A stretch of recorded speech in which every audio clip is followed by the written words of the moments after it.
Assalamualaikum warahmatullahi wabarakatuh. Perkenalkan, nama saya Khairul Sidik dari kelas 12 IPA 7 absen 17. Di sini saya akan menjelaskan tentang hasil dari revolusi hijau. Pelaksanaan revolusi hijau pada masa Orde Baru membawa perubahan signifikan bagi sektor pertanian Indonesia. Pertanian Indonesia dibedakan menjadi dua bidang, yaitu pertanian pangan dan perkebunan. Apa perbedaan pertanian pangan dan perkebunan? Pertanian pangan adalah usaha manusia untuk mengelola lahan dan agroekosistem dengan bantuan teknologi modal, tenaga kerja, dan manajemen untuk mencapai kedaulatan dan ketahanan pangan serta kesejahteraan rakyat. Sektor pertanian memiliki peran strategis bagi perekonomian nasional. Peran strategis sektor pertanian antara lain kontribusi terhadap pendapatan nasional, penyerapan tenaga kerja, penyedia bahan baku bagi sektor lain, penyedia bahan pangan bagi masyarakat, pasar bagi produk non pertanian. Pada masa Orde Baru, tepatnya sejak dilaksanakannya Pelita 1 di tahun 1969, revolusi hijau diterapkan dan fokus pada peningkatan hasil pertanian atau beras.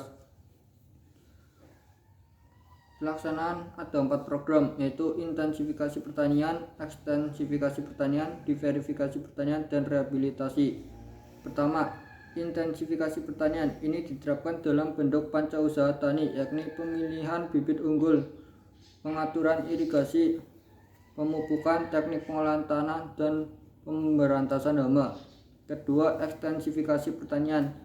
Langkah ini merupakan perluasan area pertanian yang sebelumnya belum dimanfaatkan. Contohnya itu seperti pemanfaatan hutan, lahan gambut, atau padang rumput untuk digunakan sebagai lahan pertanian. Ketiga, diverifikasi pertanian.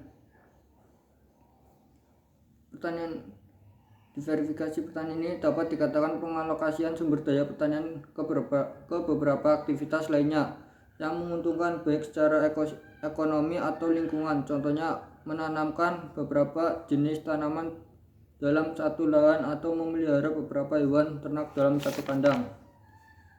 Nah, yang terakhir, rehabilitasi ini merupakan sebuah usaha meningkatkan hasil pertanian dengan cara memperbarui segala terkait pertanian, misalnya memperbaiki sawah tata hujan menjadi sawah irigasi. Selanjutnya, perkebunan. Sistem perkebunan di Indonesia dimulai sejak penanaman tanam paksa 1830 sampai 1870 oleh Van de Bosch. Kegiatan perkebunan kemudian dilanjutkan pada masa liberal atau penerapan politik pintu terbuka. Pelaksanaan sistem liberal dimulai dengan diberlakukannya Undang-Undang Agraria tahun 1870. Jenis tanaman perkebunan pada masa liberal yaitu tebu, kopi, teh, cengkeh. Beberapa jenis tanaman yang ditanam di Indonesia diekspor ke berbagai negara. Jenis tanaman perkebunan yang menjadi komoditas ekspor unggulan Indonesia antara lain biji kopi, cengkeh, coklat, karet, kelapa sawit, teh, dan tebu. Kegiatan penanaman tanaman perkebunan tersebut dilakukan oleh perkebunan besar dan perkebunan kecil atau perkebunan rakyat. Perkebunan merupakan sektor penting bagi perekonomian negara. Oleh karena itu, pemerintah berupaya meningkatkan hasil produksi perkebunan. Untuk meningkatkan hasil produksi perkebunan, pemerintah menetapkan kebijakan yakni merehabilitasi perkebunan pabrik yang ada, menetapkan intensifikasi, melakukan ekstensifikasi, dan yang keempat melakukan diverifikasi tanaman. Pemerintah juga mengupayakan kegiatan pasca panen berkaitan dengan pemasaran hasil perkebunan. Perusahaan-perusahaan perkebunan bekerja sama dengan broker-broker dari luar negeri untuk memasarkan hasil perkebunan ke berbagai negara di dunia.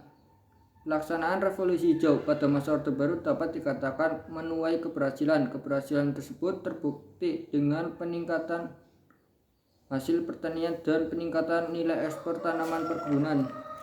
Sektor pertanian menjadi sektor terpenting bagi perekonomian pada masa itu. Sekian dari saya. Wassalamualaikum warahmatullahi wabarakatuh.